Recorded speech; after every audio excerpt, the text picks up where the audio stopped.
কুল্লু নাফসিন যায়িকাতুল মাউত, সমস্ত আত্মা, সমস্ত প্রাণ আল্লাহ তাআলা বলেন মৃত্যুর স্বাদ গ্রহণ করুন, মৃত্যুর স্বাদ গ্রহণ।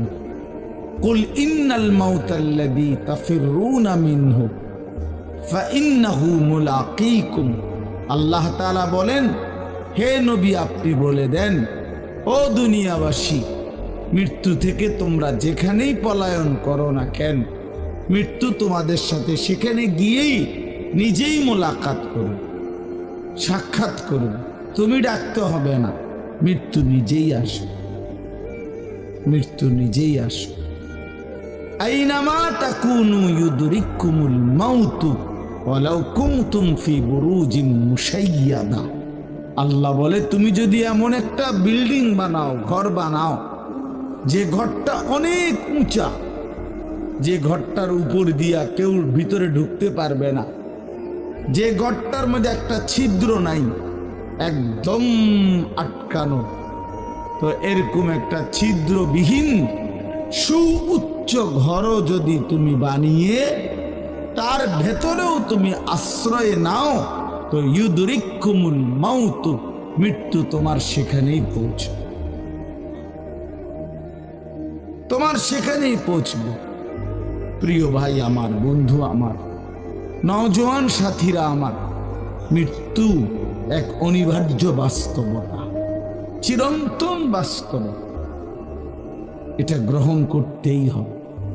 হাসলেও মরতে হবে, কাঁদলেও মরতে হবে, সুখেও মরতে হবে, দুঃখেও মরতে হবে।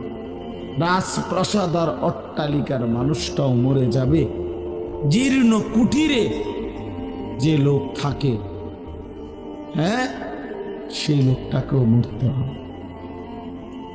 জীবনে কোনোদিন দুঃখ দেখে নাই যে সেও মরে যাবে, জীবনে কোনোদিন সুখ দেখে নাই যে সেও মরে যাবে, সব মরে যাবে।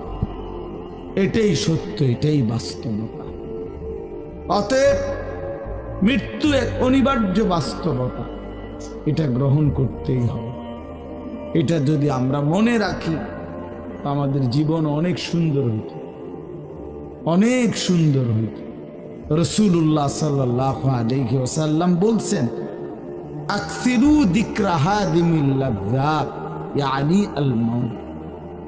আল্লাহর নবী বলেন, আমার উম্মত তোমরা বেশি বেশি ওই জিনিসটা স্মরণ করো যে জিনিস তোমাদের সমস্ত স্বাদ, আনন্দ, আহ্লাদ চিরতরে মিটাই দেবে, তোমারে চিরস্তব্ধ করে দেবে।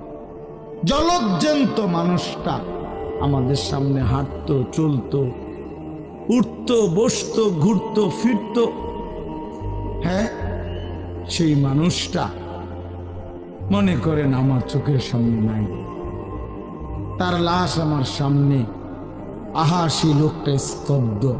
পৃথিবীর কত মানুষ কত আওয়াজ করতেছে, কত শোরগোল করতেছে, কিন্তু এই লোকটা হাতও নাড়ে না, পাও নাড়ে না, চোখও মেলে না, আর কিছু করে না।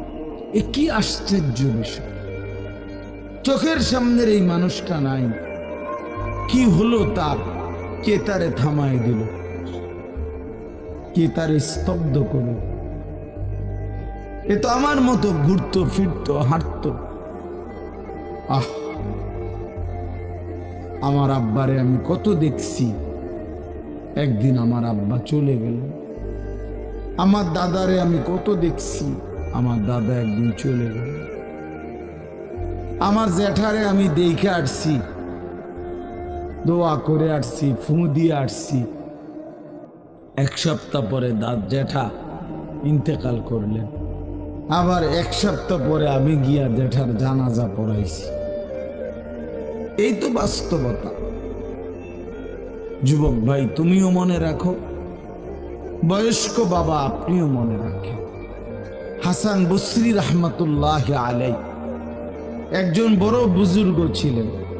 উনি বলতেন, তিনি যখন কোনো যুবককে দেখতেন আর বয়স্ক দেখতেন, তো তিনি যুবকদেরকে বলতেন, ইয়া মাশারাশ শাবাব, ইন্না যারআ কাদ তুদরিকুহুল আহাতু ক্বাবলা আন ইয়াবলুগা।